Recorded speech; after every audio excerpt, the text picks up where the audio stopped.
नमस्कार, BHU world के इस ऑनलाइन लर्निंग प्लेटफॉर्म में आपका स्वागत है। मैं आयुष राज आज बात करूंगा इकोनॉमिक्स की। इकोनॉमिक्स जैसे ह्यूमैनिटीज़ में बाकी सारे पार्ट्स हैं, ज्योग्राफी है, हिस्ट्री है, पॉलिटिकल है, साइकोलॉजी, सोशियोलॉजी है, उसका इकोनॉमिक्स भी एक पार्ट है।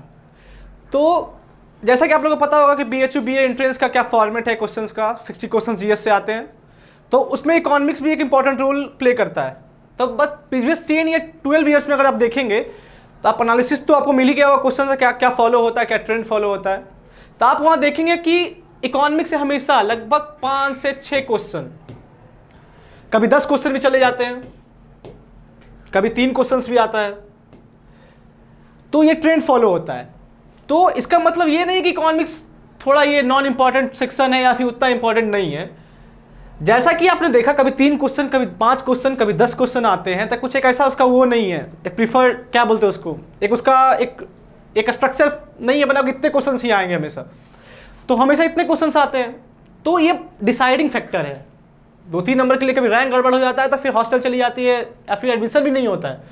तो हम लोग समझेंगे यहाँ पर one of the important topic के बारे में कि इकोनॉमिक्स है क्या, क्या क्या टर्म्स है, क्या सिलेबस उसका है, आज मैं उसी सब पे डिस्कस करूंगा। तो अगर मैं इकोनॉमिक्स की बात करूं तो पहला इकोनॉमिक्स मतलब होता क्या है, what do you understand by economics. तो अर्थशास्त्र क्या है, अर्थशास्त्र से आप क्या समझते हैं, इसका हिंदी मीनिंग। तो in basic terms economics is the science of wealth. Economics है क्या, अर्थशास्त्र क्या है, साइंस ऑफ वेल्थ है, मतलब धन का विज्ञान है। जैसे आप फिजिक्स पढ़ते हैं, केमिस्ट्री पढ़ते हैं, इकोनॉमिक्स भी है। तो एक पार्टिकुलर टाइप का साइंस है जो मनी से रिलेटेड है, धन से रिलेटेड है, धन से रिलेटेड है। आप इसको डे टू डे लाइफ से भी कनेक्ट कर सकते हैं। सपोज आप मार्केट गए, कुछ पैसा दिया, कोई ट्रांजैक्शन किया, किसी से कोई सामान खरीदा, किसी को कुछ बेचा, तो सारे इकोनॉमी के अंडर ही आते हैं। तो एक बेसिक डिफिनेशन हो गया इकोनॉमिक्स का कि इकोनॉमिक्स क्या है, साइंस ऑफ वेल्थ है। अब हम लोग समझेंगे इकोनॉमिक्स का मतलब 2 भाग में इकोनॉमिक्स को तोड़ते हैं। जैसा इसका ओरिजिन हुआ इकोनॉमिक्स टर्म का, कैसे हुआ है, अर्थशास्त्र इसका Hindi form, economics term. Economics दो शब्दों से मिला है, जो ग्रीक वर्ड है उनसे बना है, इको प्लस नोमोज। किसे किसे बना है, इको प्लस नोमोज। इको मतलब क्या होता है, होम मतलब घर, नोमोज मतलब होता है अकाउंट्स। अकाउंट्स मतलब थोड़ा लिखा पढ़ी बही खाता, अकाउंट्स मतलब समझ सकते हैं आप लोग। तो क्लियर ही है ना कि होम प्लस अकाउंट्स मतलब जो घर में ट्रांजेक्शन्स हो रहे हैं, जो भी पैसा संबंधित कुछ भी हो रहा है गतिविधि, तो उसी का एक लिखा पढ़ी, उसी का एक मैनेजमेंट इकोनॉमिक्स है। समझ में आ गया। अगर आप बात करें हिंदी टर्म के, हिंदी टर्म क्या है, अर्थशास्त्र। तो अर्थशास्त्र क्या है, 2 शब्दों से बना है, अर्थ प्लस शास्त्र। अर्थ मतलब हो गया मनी, शास्त्र मतलब हो गया उसका मैनेजमेंट, मतलब मनी का मैनेजमेंट, मनी का कैसा फ्लो हो रहा है, मनी कैसे आ रहा है, जा रहा है, उसका प्रोसेस क्या है। बस यही सब समझना है, बेसिक चीज़ें इकोनॉमिक्स में। थोड़ा कुछ वास्ट पढ़ना नहीं है BHU BA एंट्रेंस में, बस थोड़े बहुत पढ़ने। अब मैं इकोनॉमिक्स पे आ गया हूँ तो थोड़े बहुत उसके डिटेल्स भी डिस्कस कर देता हूँ। जैसे कि who is the father of economics. तो अर्थशास्त्र का जनक किसे कहा जाता है, फादर ऑफ इकोनॉमिक्स। तो एडम स्मिथ को फादर ऑफ इकोनॉमिक्स कहा जाता है। रीजन, इसके रीजन मैं बताऊंगा थोड़ी देर बाद। तो फादर ऑफ मॉडर्न इकोनॉमिक्स कहा जाता है। इकोनॉमिक्स बहुत पहले से चली आ रही है, हमेशा जब से सोसाइटी रहेगी। तो फिर मनी था, करेंसी का इवोल्यूशन हुआ, करेंसी का इवोल्यूशन है। पहले पेपर कॉइन था, पहले क्या कहते हैं, गोल्ड मेटल कॉइन्स होते थे, फिर पेपर कॉइन्स बना धीरे धीरे प्रोसेस के साथ। तो बहुत सारे प्रोसेस थे। तो एडम स्मिथ का जो मॉडर्न इकोनॉमिक्स है, जो हम लोग इकोनॉमिक्स पढ़ते हैं, उनका फादर, उसका जनक कहा जाता है। तो इन्होंने एक बुक लिखी थी 1776 में। कब लिखी थी, 1776 में। उस बुक का नाम था वेल्थ ऑफ नेशन। तो वेल्थ ऑफ नेशन 1776 में बुक लिखी थी। बहुत ही प्रीफर्ड क्वेश्चन है, बहुत 2-3-4 साल पूछा गया क्वेश्चन ये। तो बहुत इंपॉर्टेंट क्वेश्चन है। बस सिंपल इतना पूछेगा, who is the author of wealth of nation. तो बस लिख देना है एडम स्मिथ, नंबर मिल जाएगा आप लोग को। बहुत प्रीफर्ड क्वेश्चन है। तो आपने समझ लिया इकोनॉमिक्स का definition, father of economics, etcetera etcetera, बस इतना ही है। अब हम लोग आते हैं किस पे, व्हाई वी स्टडी इकोनॉमिक्स। कोई चीज़ पढ़ते हैं तो उसके पीछे का रीज़न होता है कि हम लोग क्यों पढ़ना चाहते हैं उसको। तो इकोनॉमिक्स पढ़ने का रीज़न क्या है कि economics, the need of studying economics is due to the nature of resources.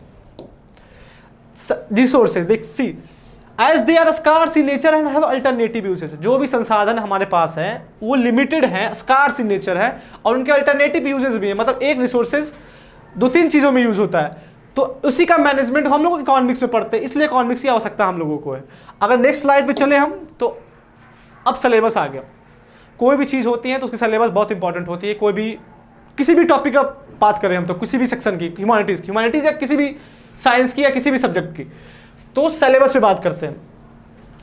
Syllabus जानना बहुत इंपॉर्टेंट होता है कि कहाँ कहाँ से क्वेश्चन आते हैं, क्योंकि सिलेबस सब कुछ देख के बनाया जाता है, सारे डोमेन को देख के बनाया जाता है कि किस किस सेक्शन में प्रिफर्ड क्वेश्चंस आते हैं। तो पहला टॉपिक है बेसिक्स ऑफ इकोनॉमिक्स। मैंने थोड़ी यहाँ बहुत डिस्कस कर भी दी है, अर्थशास्त्र की मूल बातें, डेफिनेशन क्या है, थोड़ा टर्म क्या है, फादर ऑफ इकोनॉमिक्स क्या है, थोड़े बहुत मैं और इस पर बातें करूँगा अगले वीडियो पे। और सेकेंड टॉपिक क्या है, Indian economy on the eve of independence. जब भारत आज़ाद हुआ तो उस टाइम इंडिया की इकोनॉमी कैसी थी, क्या कंडीशन था इंडिया का इकोनॉमी का उस टाइम, वो सब मैं डिस्कस करूंगा। Indian economy on the eve of independence, जो कि है स्वतंत्रता की पूर्व संध्या पर भारतीय अर्थव्यवस्था, मैं उस पर डिस्कस करूंगा। एक प्रोमिनेंट लीडर थे, एक बहुत बड़े नेता और स्वतंत्रता सेनानी थे, दादा भाई नौरोजी। क्या थे? दादा भाई नौरोजी। उन्होंने ड्रेन ऑफ वेल्थ, धन का निष्कासन, एक थ्योरी दिया था, सिद्धांत दिया था। उसमें उसने डिस्कस किया था कि इंडिया का वेल्थ कैसे ब्रिटेन जा रहा है। तो मैं इस टॉपिक जब डिटेल में बताऊंगा तब मैं डिस्कस करूंगा इस टॉपिक, मतलब उस सेक्शन को। फिर जब आज़ादी के पहले का हम लोगों ने पता चल गया कि आज़ादी के पहले क्या था इकोनॉमी कंडीशन, तब आज़ादी के बाद का जान लेंगे ना, वो भी जरूरी है। तो उसमें क्या है, 5 ईयर प्लान्स, कैसे देश की इकोनॉमी को अपलिफ्ट करने के लिए प्लान्स बनाए गए, बहुत सारे मॉडल आए, क्या क्या पॉलिसी डिसाइड किया यहाँ के गवर्नमेंट ने। और साथ में क्योंकि भारत एक कृषि प्रधान देश है, पता ही है, तो एग्रीकल्चर बहुत इंपॉर्टेंट हो जाता है, कृषि बहुत इंपॉर्टेंट हो जाता है कि एग्रीकल्चर इकोनॉमी को डिस्कस करना है, क्या क्या पॉलिसी आई, ग्रीन रिवॉल्यूशन आया, खरीफ रबी क्रॉप्स, क्या क्या एमएसपी वगैरह, थोड़ा बहुत मैं उस पर भी डिस्कस करूँ, क्योंकि ज्योग्राफी का टॉपिक है तो थोड़ा बहुत इकोनॉमी में भी आता है, तो मैं इकोनॉमी में भी इसको डिस्कस करूँगा। फोर्थ टॉपिक क्या है, बजट एंड टैक्सेशन। बजट बहुत ही आम टॉपिक है, आप डे टू डे लाइफ में बजट से हमेशा बजट के बारे में सुनते होंगे। कभी आप बजट के फेवर में होते होंगे, कभी बजट के अगेंस्ट में होते होंगे। जब भी हर साल जब बजट आती है, फाइनेंशियल ईयर जब स्टार्ट होता है या फिर संसद में आता है बजट, तो अब आप लोग जानते हैं कि बजट में क्या क्या आपके लिए क्या पॉलिसीज़ बनाई गई, एटसेट्रा एटसेट्रा। फिर आती है टैक्सेशन, कर निर्धारण। तो टैक्स क्या होते हैं, डायरेक्ट टैक्स क्या है, इनडायरेक्ट टैक्स क्या है, अभी जीएसटी आया है, जीएसटी का इम्प्लीमेंटेशन हुआ है, तो सब मैं डिस्कस करूंगा इसमें बजट एंड टैक्सेशन में। अगला टॉपिक अगर हम लोग देखें तो है banking system and evolution of currency. Banking system, see India में एक सेंट्रल बैंक है जैसे आरबीआई है, रिजर्व बैंक ऑफ इंडिया। बहुत सारे बैंक है जैसे एसबीआई है, पीएनबी है, आईसीआईसीआई है। तो बैंक कैसे वर्क करते हैं, कैसे पॉलिसी डिसाइड होती है ऊपर, थोड़ी बहुत उसकी बातें करूंगा। मनी का इवोल्यूशन कैसे हुआ, करेंसी पहले कौड़ी के रूप में होता था मनी, फिर गोल्डन कॉइन आया, कॉपर कॉइन आया, सिल्वर कॉइन आया, फिर स्टील का कॉइन बनने लगा, फिर पेपर नोट बनने लगा। तो कैसे कैसे उसका वो हुआ, ट्रांजिशन हुआ है, मैं उस पर बात करूंगा। फिर फॉरेन एक्सचेंज रेट, मतलब कभी देखते हैं आप डॉलर का वैल्यू ज़्यादा बढ़ जाता है रुपये कंपैरिजन में, थोड़ी बहुत मैं उसको भी डिस्कस करूंगा, क्योंकि ये सब क्वेश्चन कभी कभार पूछ लिए जाते हैं। फिर मैं बात करूंगा 6 नंबर टॉपिक की, जो कि है national income and various trade organisation. जब आप इंडिविजुअल लेवल पे देख ही लिए तो कंट्री लेवल पे देखते हैं, इतना नॉलेज तो चाहिए ही होगा। नेशनल इनकम, राष्ट्रीय आय, जीडीपी क्या होता है, जीएनपी क्या होता है, कैसे निकालते हैं। आप हमेशा सुनते हो कि जीडीपी घट रहा है इंडिया का, फिर माइनस में चल रहा है अभी कोरोना के टाइम पे, तो रीजन क्या है, तो वो हम डिस्कस करेंगे नेशनल इनकम में। और वेरियस ट्रेड ऑर्गेनाइजेशंस, तो इंडिया में जैसे इंडिया का ट्रेड हो रहा है तो फॉरेन ट्रेड भी होता है ना, कि इंडिया से बाहर सामान जाते हैं वहाँ से इधर आती है, तो वहाँ भी पॉलिसी डिसाइड होती है, तो मैं उसको डिस्कस करूंगा। वेरियस ट्रेड ऑर्गेनाइजेशन, इसमें जैसे आते हैं आईएमएफ हो गया, डब्ल्यूटीओ हो गया, वर्ल्ड ट्रेड ऑर्गेनाइजेशन, इसके कहाँ कहाँ हेडक्वार्टर है, कब स्टैब्लिश हुआ, ये सब क्वेश्चन भी पूछते हैं, तो मैं इसको यहाँ डिस्कस करूंगा। 7th नंबर जो है वो मिसलेनियस इकोनॉमिक्स है। मिसलेनियस मतलब थोड़ा सबका मिक्सचर है। इसमें मैं बहुत सारे लॉज पढ़ूंगा, केन्स का लॉ क्या है, फिर और बाकी सारे लॉज पढ़ूंगा, इसमें पढ़ाऊंगा बाय द वे। और फिर इंपॉर्टेंट बुक्स एंड इसके ऑथर्स का डिस्कशन करूंगा कि जो इंपॉर्टेंट बुक है इकोनॉमिक्स के, उसके ऑथर कौन कौन है।